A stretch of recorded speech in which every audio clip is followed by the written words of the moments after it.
Hey folks, Damon here from Crowdfundr, and in this video, we're going to talk a bit about some of the strategies behind a successful campaign on Crowdfundr. So, I do want to start by recommending that we watch the other two videos that we created as well to learn a bit more about the features and functionalities of our platform. So we'll talk about rewards and a couple other things in this video. We do go into a bit more details about those particular features in our other videos, so highly recommend you check those out. They're great content for you to just have access to and get some more background information on how the platform works, what kind of things you can do, and how you may want to start thinking about your campaigns as well. So let's start with the idea of setting a goal for your campaign. So of course that's the biggest thing, right? We're trying to raise money for a project, so we need money. And how much money do we ask for, right? So we can always do the math and say, well, I need to print this many copies of my comic or my book, or I need this much to produce my film. Whatever the calculations are, you want to obviously start to do that so that you're always making sure that the amount of money you're asking for covers the project, right? You never want to be underfunded for something and then realize you still have more funding to do. And maybe you have to do more crowdfunding to reach your goals, but having that sort of broader view of everything right off the get-go is always a good starting place. So when you start to get that number, or at least how much you want to raise through crowdfunding, you want to start thinking about what is a realistic goal to put on the page, right? So what we mean by that is if you need, let's say, $200,000 to run a campaign, that's a big goal. It's a big ask. Not saying it cannot be done, but it is a big number. I always say, put yourself in the shoes of a stranger. If you are a stranger going onto a crowdfunding page, you see a big number like that, you see the project, what's the first thing that you're going to think, right? Are you going to say, oh, that's a lot? Like, maybe I'll come back to it when it's like 75% done or funded so that I'm funding it at a probably a safer time, perhaps. So why it would be the same experience for anybody else. So you might want to start thinking about, okay, do we ask for more? Do we ask for less? Or is maybe the number is perfect and you don't need to think too much about that. But one thing to note is that at least on Crowdfundr, you can go past your funding goal. So if you're, let's say, raising 200,000 or trying to, you can start by saying we're going to raise 50,000, and you can easily hit 400% of that if you know you're going to be able to do it.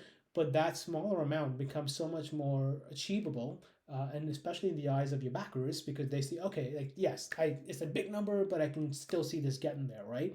And then once you get to 100%, awesome, keep it going, right? You use your communications tools in our platform to say, all right, we crushed it, we're at 50,000, but we're going to keep going strong and keep saying we're going to push the deadline push the goal to 75,000 or 100,000 next, and keep pushing it. There's no reason you need to stop your project unless, of course, you're doing the all or nothing. So in which case you do have to hit the minimum for that first goal that you set for yourself, and then after that you can keep still going further than that. But if you don't get that first initial 50,000, then it stops. But if you're doing a keep it all campaign, then keep it going. Even if you don't hit that 50,000 right away and you're at 45,000, you can still keep going. We don't force you to end your campaign. The date is there as sort of a way to let people know that this creates a sense of urgency. It lets people know we're raising money, we need this much, we'll try to do it by this date. So at least we can do that, right? And if the goal is smaller, let's say 50,000 instead of 200, and you're almost there, but that gives you a different benchmark all of a sudden, right? So because now you were still able to raise 40 50,000, you can then say, okay, so we're able to start with 25% of our work, right? So we're going to fund for the next phase of our project while we start working on the first phase with the money we have. So you can change the story a little bit so that your backers know, okay, good, you've taken the money, you've done the first bit of what you were going to say, but of course it costs money to do X, Y, and Z, so therefore you need more funding still. But if you're showing to them through your updates that you're applying the funds that you've raised towards the things you said you were going to do, it creates that trust and loyalty so that they're happy to continue supporting you because now they want to see that project get finished.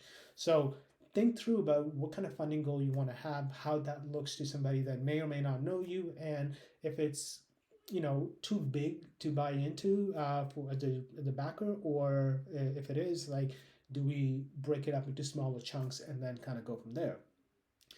There's also the psychology of the scarcity, right? So having deadlines and limited time on your campaign where it creates that sense of urgency, right? So we're trying to raise this in 30 days. Okay, so I really like the work that you're doing. I believe in the product or the service or whatever it is that you're funding for in this particular campaign. I want to see this come to life. So yes, I want to get you there in the next 30 days. So I'm going to contribute to your project. I'm going to back it. So having that there allows people to feel like, oh, there's a hard deadline we need to try to hit to, right? And if you extend it, you can let people know we're on a roll. There's no, we're going to push it a bit more. People are usually okay with that for the most part. But just having that deadline will give people a benchmark to say we need to do by this date. And it's the same with rewards. Like if you're going to give incentives for people to donate, right? They can buy a signed movie poster if you're going to be raising money for a film or an associate producer credit or whatever that may be. Having limitations on that creates FOMO, right? Because if I've got three of these perks and rewards you're offering, I really want one, but I just don't want to risk waiting another week or a day or whatever because it's only three. People are going to buy it, right? Or if it's 50. And in our platform, you can actually show statistics around how many have been claimed. So again, if you're doing 50 copies of, signed books that you're going to be selling and 48 of them have been claimed so far, creates that FOMO for the last two. So it's going to get people to want to really go in and get one of the last two copies. So having the quantity limits on your rewards is very helpful in those scenarios as well, and lets people know that you know there's only so much of this that exists. So if I really want it, I need to go and get it right now.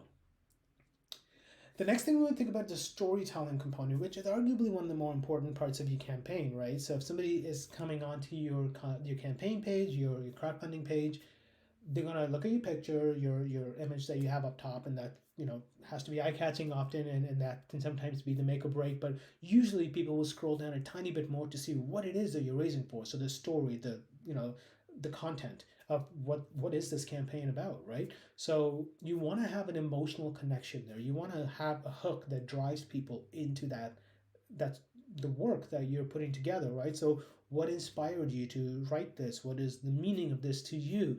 Maybe it's comical, maybe it's serious. We want people to feel that when they read through the story, the content that you put together, that they can relate somehow, or they can feel for what you're doing to the point that they start to get a little invested in it. Like, oh, this is a cool concept, or I want to learn more about this, or maybe it's based on a true story, and I want to read a book from your perspective on this. We've got in our Crowdfundr hub, the Creator Hub, we talked about in one of our other two videos. We've got some great resources around storytelling there as well, so you can take a look at those and kind of get a sense of how to put together a good story.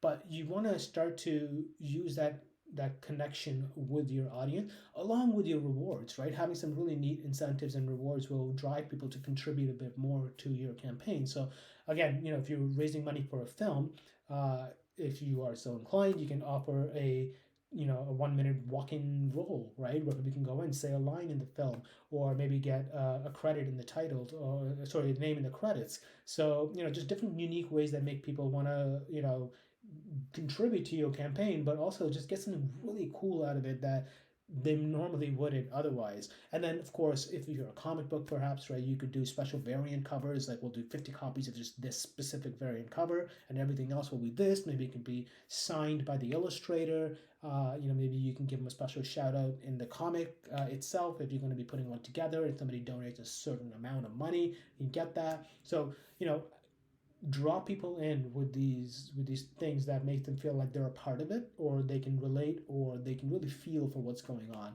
and that's going to really drive more backers into your campaign page. And not only that, they'll be more dedicated to sharing that out within their communities. So it's the word of mouth marketing that they'll do for you. So all of this is really, really important.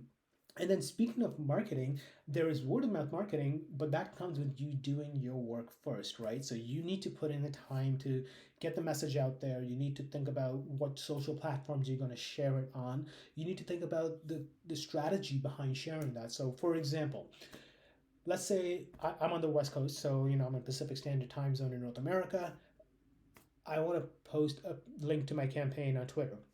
Okay, so when do I do that? All right, well, I could do that. Let's say I know people are going to be on transit going to work at around maybe 8:30 in the morning to get to work by 9. and then I know they're going to want to at lunch hour at work, or they might look at it at noon. That's great, but then the people on the East Coast don't really benefit from that as well, right? Because the time zone differences. So you may now want to start thinking about, okay, where is my demographics that I want to target this to, and what are the likely times that they're going to be scrolling on social media.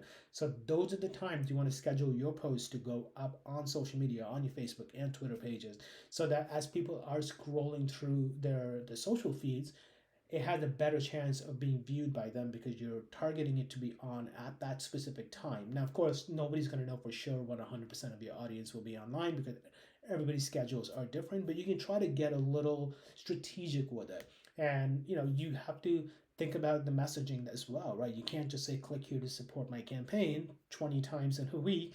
People are not going to do that. But if you can share some unique ideas behind, maybe, share some images from the illustrations or a passage from the book, or an anecdote that inspired the film, whatever it may be.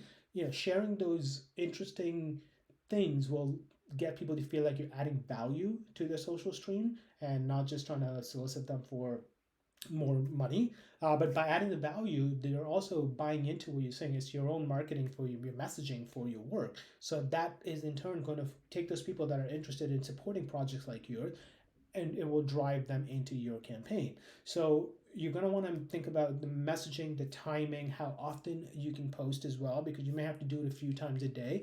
And there are tools out there that you can utilize where you can schedule posts, so you don't have to sit in front of the computer or your phone and do it at that particular point in time. Just put in the information, put in the date and time, and you can get it out there to your audience when it's the appropriate time to get it out to them. The other thing to think about is your pre-launch strategy. So building up a little bit of hype for your campaign within your communities, right? So coming soon, this project, and let people know what's going on. And then that way, and maybe even if you have a wait list of people, you can import all the folks' contact information in Crowdfundr on launch day. So when you hit that button, everybody knows the campaign is live, right? And the same, like if you in Twitter say T minus 5 days for a campaign, here's a little blurb about it, T minus 4 days, T minus 2 days, 1 day, etc. Like lead up to it so that people know it's coming. People are getting introduced to your work, so that by the time your project is live, hopefully they're intrigued enough to go in and want to support you, or at the very least intrigued enough to go in and look through the campaign page, right? So it's warming them up to it so that by the time you actually have it live, they might have seen what you're doing already and they're interested enough to go and learn more about it. So then they click into your Crowdfundr link, go to your page, and hopefully back your project. And then the final thing I can suggest is partnering with other creators and supporting each other, right? So if you know other people are running campaigns as well on Crowdfundr, just say, hey, I'll tweet about your project if you tweet about mine. And obviously you want to make sure your audiences are somewhat aligned, because you want to make sure the people that are seeing the message are the kind of people that are more likely to back your work in the first place. And that this works out well for everybody, right? Because you get to promote your peers' work, and they can promote your work. Their community get exposed to new works, and your community get exposed to new works through them as well. So it's a win-win situation. But again, it's one of those things that you have to put in your time to build your audience as well, because in order to collaborate with other people, they're going to want to see what the value for them is as well. So build your audience, engage with your audience, get them to see the work that you're doing, and just keep adding value to them, whether it's through organic content that you're sharing with them or links to your Crowdfundr page. All of this is just again, it's marketing yourself as a brand, as an individual, as an artist. These are all the things you might want to start thinking about as you start to launch your campaign. So there's a lot of conversations that can be had around strategy of crowdfunding in general, and we're generally happy to have these with you. We've got tons of resources. As I mentioned in one of our other videos, our Creator Hub, the Crowdfunding Creator Hub, we have a lot of videos in there from webinars that we've run, and a handful of them are from other creators that talk about things just like this, right? How do you market yourself? How do you launch a campaign? How do you deal with the mental health aspect when your campaign is live and you want to, not go down this sinkhole of like, why am I not getting any contributions? It's been 20 minutes. So there are all of these different tools that are, beyond just the act of running a campaign, but also just taking care of yourself and engaging with your community and all of these things. So check out the other two videos we created. Check out our Crowdfundr Creator Hub as well. There's a ton of resources there. But we wish you all the best of luck. Go jump in, take a look at the platform. Let us know if you have any questions, and we really hope that we see your campaign on our platform soon. Thank you.